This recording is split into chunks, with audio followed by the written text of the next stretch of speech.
welcome to SiGNAL Radio. It's Tuesday, and it's SiGNAL Radio, and we're here broadcasting live to the community, the nation, and anywhere that is tuning in and listening. Hello, Gareth. How was your weekend?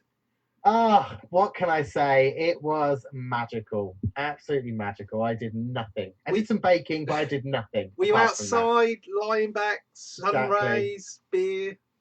Absolute bliss. What about you? How was your weekend? I went on a little trip. Went to Barnard's Castle. Yeah. Oh, did you now? Yeah, I've heard it's a really nice, pleasant place to, get away from everyone. And it was rammed. A little bit of politics. I think we'll steer clear of that. As murky waters. Yes. Murky waters. Yes. So, but yeah, this past week seems to have just flown past. We've been busy with SiGNAL. We did a webinar and we did a great hub session on Friday. I really enjoyed that. A lot of just back to basics. This is what you should be doing. This is what you should be looking at. Things haven't changed that much, although, you might have to work a little bit harder, but it was a good session. Yeah, it definitely was. And I must say, I love Members Spotlight. It's one of my favourite hub sessions. I love hearing people's backstories. Well, that's one of the reasons why I kind of wanted this to be like this, is finding out people who are doing stuff in the community and finding out what's going on locally. I really enjoy that. I like hearing people's stories. I like hearing the tale they have to tell. How did they end up where they are? And everyone's always got a fabulous little story about, why they ended up what they're doing, the twists and the turns. I love all that. I do love all that. And big news. Big news. Tommy T-Rex news. Ah, yes. Yes. Well, apparently there's 3. Yes, I've heard. How has this happened? I don't know. I really don't know. I am talking to one of the originals, if not the original. I'm getting to the bottom of this. It's like unpeeling an onion. Every time I think I've reached the next layer, there's another thing in the way. So a phone call has been organised and a conversation will be had with the mystery lady who is the original and some would argue first and best T-Rex in the local community. So that'll be good. Love to get them all on. All socially distanced, but in their costumes. It'd be brilliant. That would be amazing. Absolutely amazing. Keep our fingers crossed. One day. So it's really, really interesting SiGNAL Radio and people's responses to it. I've been enjoying receiving messages and getting feedback on it. One of the things was we were a little quiet last week, so I've turned the volume up a little bit. I hope I'm not blowing too many people's speakers. So please do let us know if there's any technical requirements you want us to try and meet. And I've also got a little secret to share. So love a secret. Yes, I know. There's secrets galore. I broadcast from my shed. Well, a shed. It's actually underlaying it somewhat. It's a garden building. Calling it a shed is a little bit like calling a Rolls Royce a car. It's one of those things. So, but it's very warm. Okay, the studio lights and everything, all the equipment I've got going on here. I've got a server, I've got a printer, I've got the whole lot going on. And today it was just too hot. So today I'm wearing shorts. I cheated. I put on the trousers and just in my bedroom I was like, oh no, that's just too much. So yes, I've defaulted to shorts. I mean, if it makes you feel better, Stu, I have not worn a proper pair of trousers since we went on to lockdown. Hang on a minute, what's a proper pair of trousers? What, like grown up pair proper trousers, yeah. Right. I've been in shorts, mostly trackies. The whole time. My wife's been wearing dungarees and she calls it her lockdown uniform. She has literally lived in these dungarees. Well, if they say, isn't it, you dress for Zoom, as long as this part of you looks fine. Perfectly respectable. Yeah, exactly. You wouldn't know. Fantastic. Right, let's get on with the show. Let's get our guest on. Who do we have today for our viewing public? Well, we have someone who's very closely linked with SiGNAL. Oh, In fact, he's probably only about 150 steps away from the SiGNAL building. I thought he was going to say he's 150. No, he's not 150, Jesus. just 150 steps. I haven't counted the steps, but I will next time I go.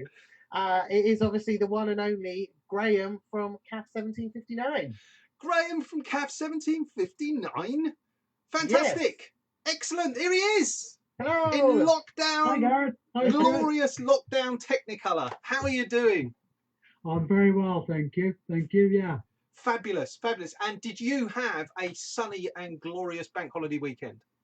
Yeah, I did. I've got a rather shabby shed in my back garden, which has needed some TLC.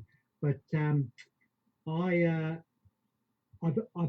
proud of myself because I've given it lots of TLC and I didn't have to go out once to get anything. What I've done is I've recycled materials that I found at the back of that shed to replace the roof, and I've given it some shed fence painting stuff. I've no idea how old it is. I reckon it's about 15 years old. Oh, okay.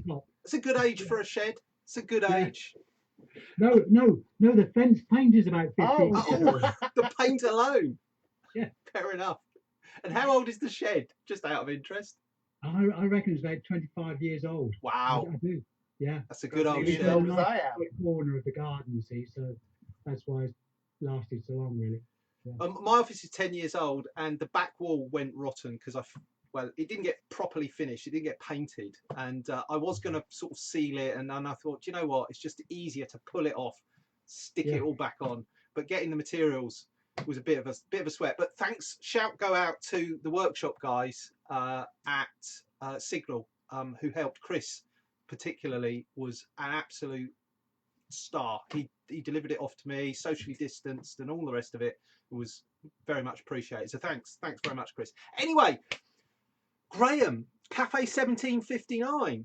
What's in the name? How did the name? Let's start with the name and work forward. So okay, so the community cafe has been in the building for in the making. About 4 years ago it started when Radian bid for the Quebec Park Barracks. Okay, so just can you explain what Radian is? What does Radian do? Radian is a social housing group. We're based, we have offices in Southampton, Windsor and Petersfield. Started off as 3 separate housing groups: Drum in Petersfield, Swaithling in Southampton, and then the Windsor offices. And then about 10 years ago, the 3 joined together to form a bigger one. Okay. And since then, in the last few months, we've joined up with a company called Yarlington, which is based in the southwest of the country, and made ourselves a bigger group. So at the moment, our housing stock is about 30,000 houses. Wow. Yeah. And, you know, I don't come from this background at all. I come from an entirely different background. And I know there's lots of controversy about social housing, but believe you me, I'm hugely proud to be part of it, because I think without social housing in this country, there will be a lot of people in very poor accommodation. Well, it's good work for definitely for people who are at the lower end of the earnings scale and need a roof over their head. So you know, it's kind of replacing what the councils used to do, giving that social housing function. So yeah, that's admirable. So how does this housing group end up running a cafe? How does that tie together? I know, it's funny, isn't it? When I tell people this is what I do, they say, but you work for a housing group. Yeah. I say, yeah, I know. Well, Radian always has had a huge interest, not in just owning houses, not just about running social housing, but it's also had a huge interest in investing in its communities. Right. And so when the opportunity came to buy the land at Quebec Park Barracks came up, Radian decided that part of that would be retain 2 of the existing army buildings and put a community cafe in there as well. Because we already run one over in Southampton called the Roundabout. Funny enough, because it's on a roundabout. And the cafe's really about, although we do, as you guys know, thank you, you know, we do great coffee and great cake and all that stuff. It's really about the community. That's really where Radian's interest is. If I go, I tell people this, that if I went to my director and said, do you know, I need £10,000 to buy a new oven, and that oven will help me make super cakes and nice light puff pastry, he'll probably laugh at me. But if I say, do you know, I need £10,000 to buy a new oven, would you help me to train young people so that they can get into work through catering? His checkbook will come out of his drawer. And that's what the interest is. It's about the community. It's about people. It's not about coffee and cake. So the local residents that have a Radian house are the employees there? Is that?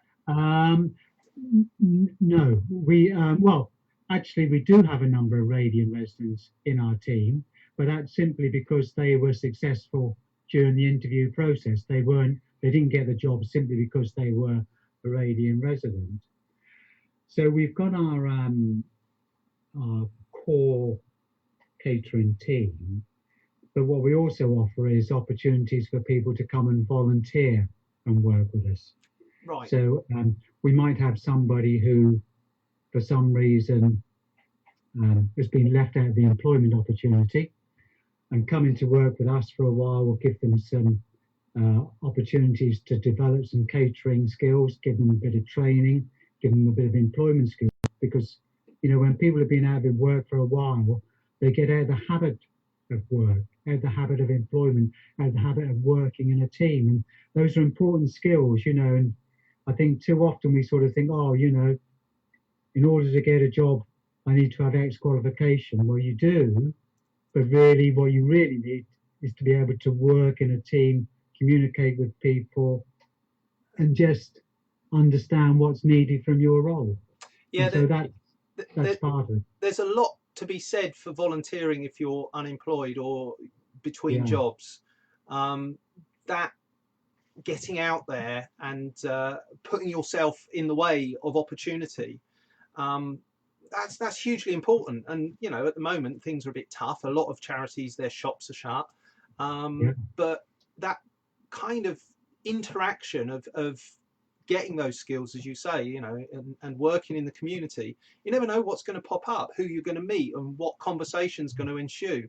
And whilst many businesses advertise for people to come and work for them, many more word of mouth, you know, oh, do you know somebody? I need a day, you know, a Friday afternoon person or a Saturday morning person. And that kind of network of the rumour mill, as it were, it is hugely important. And if you're in a workspace, you've got more chance of hearing those opportunities that come up. So, and once somebody knows you, it's a little bit like a business. You know, people are more likely to do business with you if they've already done business with you because they trust you. So it's building trust. That's it exactly. And I think it's one of those situations that I count myself as part of what I class as the untrained maths. So obviously, I didn't go to university. I don't have like a degree in law or anything like that. I went into the work world and then kind of figured out what I wanted to do. So I have no specific. So being able to do that, and it's often very difficult to go into a field that you've not been into before. So it's a great kind of a sidestep into, oh, well, maybe this is what I want to do. So I can go in and have a look at that and actually experience what it's like. Yeah, I think that's great. Yeah, it's amazing. Exactly. And I think there's a thing is if you're lacking a bit of confidence, to come and have a sort of tentative step into volunteering somewhere, then that's sort of how, I mean, I've seen it so many times, people's confidence sort of change over the period of time they've been working with us. And if you've been unlucky enough to be out of work for a couple of years, but be able to refer to the fact that you've been volunteering somewhere, even in a small, simple way for a few hours a week, gives you something to talk about in interview, gives you something to sort of say what you've been doing and how you react to certain situations, because all those questions do come up in interview, don't they? So, yeah. Oh, that's great. That's fantastic. So, just out of interest, how many people currently work at the cafe? Well, when we first opened the cafe, here's an interesting thing. We put together a business plan on how many people we thought we would need, and we had myself and two people, and because we just that's what we thought we would need. We were absolutely blown away by how popular the cafe became, and I had to call in a lot of favors and get a lot of staff from elsewhere in Reading to come and help me run the cafe. We were inundated. It was just lovely, lovely, lovely. And so from those two people, we now employ 3 apprentices, um, and 3 part-time workers and a cafe supervisor and myself. And we have any number of volunteering opportunities on the go at any one time. And so, yeah, it's just great. Wow. I love. The thing about being able to offer 3 apprenticeships, we never thought when we opened up that we'd be able to do that. But that's 3 young people that we've been able to give a tentative step onto getting into work. It's great. I started as an apprentice. My first job out of school was at the Royal Aircraft Establishment, which is now Farnborough Airport, with the MOD, learning how to be a bench fitter. That was my skill. I was a mechanical and aircraft bench fitter. And a lot of the times, these skills, these manual skills, need to be transferred person to person. You can't sit in a room, even though, we went to college 1.5 days a week and sat in a room. Many times we'd be saying to our lecturers, we don't do it like that anymore. We've got a CNC mill. We use that. And they're like, well, yes, but this is what you will learn when you go out into the workplace. And it's like, yeah, no, I don't think so. So there's a bit of conflict there. But what it gave us was a set of skills that even today, I am not an engineer, but I have an engineering brain that thinks through processes. Like the weekend, my son had a problem with his PlayStation, and I was teaching him how to diagnose where the problem lies. Not necessarily how to fix it, but how to find where the problem is so that you can reliably look at anything that's broken and find what's broken so you can go and say to somebody, this is broken, can you fix it? And those skills are really important. Really important, and it's not the sort of thing that you can get from a book.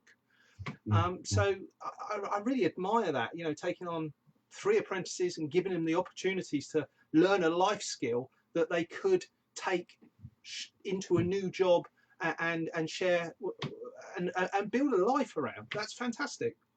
I think quite often we take this sort of thing for granted, especially not necessarily entrepreneurs and business people per se, but it can sometimes feel when you're a self-starter, why can't everyone do this? And sometimes just people need that bit of encouragement and that bit of training. And so it is a marvelous thing that you're doing over there. Great. And I've eaten at the cafe many times, and I love the fact you do gluten-free and vegan foodstuffs, and you're staying sort of core to that kind of cafe principle, but you're updating the menu with the modern trends with gluten-free and veganism, on the rise. Great. And I will say this, Stuart, whilst I'm on air, if you don't mind, if anybody's got any ideas for vegan or gluten-free stuff, please drop us an email, because I'm a sort of, I play about with being a vegetarian. I don't suffer with gluten intolerance or anything like that, and so I'm not really aware what people want. So if you've got ideas, you want to give me a recipe to try, send it my way. I'll get my wife and my daughter to get in touch. My daughter has just got into baking in a massive way, like literally every day there is something on the go. I think we've got some focaccia sourdough going at the moment. There's some naan breads being baked today because we're having an Indian. And the other day she cooked a fantastic gluten-free ginger cake, literally mouth-watering. Really? Yeah, and she's like really stickler. You know, she follows the recipe and tries to, you know, she's got alarms going off for when she's got to knead the dough and where it's got to be. Just Perfect. and all of this is just like we do homeschooling or home education, and it's really great to be able to lay the seeds and watch them, you know, watch them grow and pour water on that fertile ground when they show an interest. It's fantastic. I love it. Yeah. I think it's brilliant that she does all that measuring and timing, because I'd say to people time and time again, whenever you try a recipe the first time, follow it exactly. Measure it, time it, do all that stuff. If it doesn't go right, something goes wrong, at least you can go back and think, what didn't work? If you don't follow the recipe and you just make it up as you go along, you've got no benchmark to go back to. So thumbs up from me. Good girl. Well done. I think that comes through from, we've got a long history in our family of engineers, but the kind of thinking of let's get the basics sorted because then you can start to mess around with it. And like my son's heavily into keyboards and he's practicing all his scales. And he was saying to me the other day that he's finding it not boring, but it's just a bit repetitive. And I said to him, yes, but your muscle memory and you're programming your brain to just know it without having to think about it, so that when you want to try something different, you'll know what to do because you'll know what your baseline is. So it is fascinating being up close to watching my children develop these skills. You know, I'm not particularly musical, and I'm not particularly good in the kitchen. I stick a few things in a pan and stir it around and call it cooking. But I'm not like Gareth, our very own master baker. Fantastic. Well, actually, it made me laugh because I was just thinking your advice is great. You know, get the basics down, follow the recipe. But I don't think I've ever fully followed a recipe properly. Honestly, I'm terrible. I'll look at a recipe and go, okay, yeah, that's great, and then I will just add things and change things. I don't think I've ever cooked a full recipe from start to finish before without making some kind of change to it. It's bad, I know, but I've muted my microphone now, Gareth. I don't want to hear any more.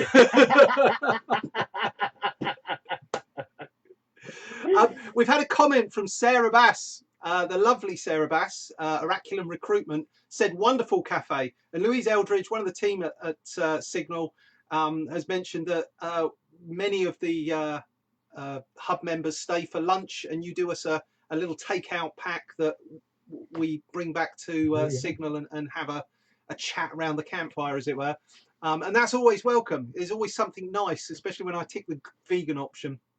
And there's always a little handwritten note, sorry we didn't have a vegan chocolate muffin, we've done something else. So just brilliant.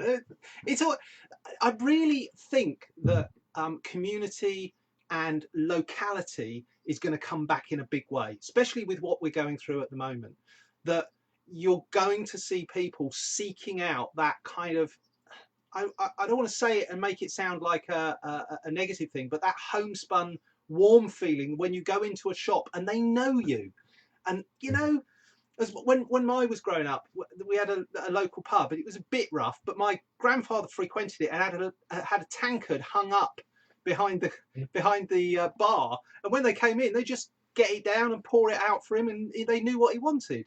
And I think we're missing that. And sometimes, you know, that the large corporate monoliths, it's just about getting as many people through as possible. But I do like it when I can go into, like, there's a Starbucks on the A3, and I know all the staff. You know, they turn over quite regularly, but there's a couple of them that have been there a long while, and they know exactly what I have. They know exactly how to make it, and it's really nice to have a bit of banter and a bit of chat, and just find out about the local, you know, what's going on. So fantastic that we've got this resource cafe in the heart of the community. It's fantastic. And 100%. Well done for making it work and for, you know, opening your doors and having such a great product, great offering. Thank you very much.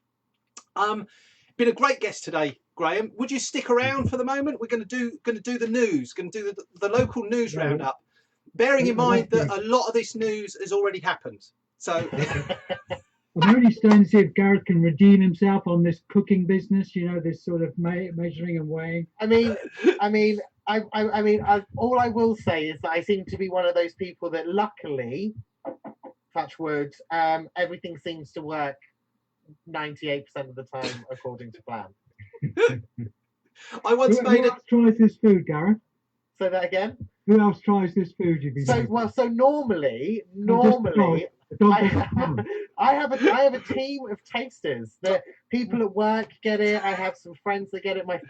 I mean, literally, I made a massive cheesecake, and normally in the first day it's gone because everyone divides up. Right, that's got to go to that person for them to try. That's going over there for that person to try. I must admit, he's very good, Graham. He's Okay. made some vegan caramel salted. Cookie Double things, chocolate, chocolate. triple chocolate, salted caramel, gluten-free vegan brownies. Yes. By saying that 5 times fast. Yeah, and they were nice. Far too few of them I had. my waistline thanks me for that. Okay, so local news, big news. The tips are open. The socially distancing tips, but I have to warn you, if you're going to the Borden tip, take a good book. You're going to be there a while. They've actually blocked off the road. You can't drive through, I think it's Station Road. You can't drive through it anymore because there are people trying to get past the queue or meeting cars head on, and it's all become a bit dangerous. So well, it is. It took my brother an hour and a half to get into the tip the other day. Ouch. Yeah. You really gotta want to get rid of that rubbish. Well, I told him he had to, so he had no choice. Other news, other community news. I was looking for community news because Graham was coming on and I knew it was a community-based project and we'd be talking about the community. But East Hants Council has a grant system for local groups and it closes on the 31st of May. So if you have a local group and you want a grant from the local council, there's a whole thing on their website about how to do it, East Hants. There's some information on the Borden Herald website, our friends there at the Borden Herald. But the deadline, get your applications in because the deadline is May the 31st. And they changed the criteria this year to include groups to fund projects that support recovery from the recent situation. So do get your ideas in. You never know. You might find that your group gets some funds from the local council. I saw that. I thought to myself, got to mention that. So that's a good thing. And other good news, and I know this is going to go down really well with some of our listeners. Farnham Market has reopened. Drum roll. It reopened on Sunday. So, like I said, the news in retrospect. But Sunday, the Farnham Market, Farnham. I can't say it now. Farnham Farmers Market. There we go. Farnham Farmers Market. Say that 3 times fast. That is now open. I think you could make an absolute killing there, Graham, with taking some of your wares down there and selling it. Yeah. Fantastic. So go and find out when that's on next. I think it's once a month. But big news, big news. Bigger news. Wow. I was disappointed to hear that some people have been taking advantage of the current situation to scam people out of money. Why that surprises me, I don't know. What's any different now? But they're using pets. They're scamming people with pets. I said to Gareth, it's a pet scam, and he said a pet scan. No, scam with an M. So if anybody tries to sell you a pedigree puppy or a kitten via the internet and get you to send a deposit, make sure that that's a genuine deal, because people are being scammed left, right and centre and saying you can't come and see it, social distancing, etc. So do beware. It's a dangerous world still out there, especially when it comes to pets. Scams. I was a thin news week this week. Wasn't much much cheer. It was all.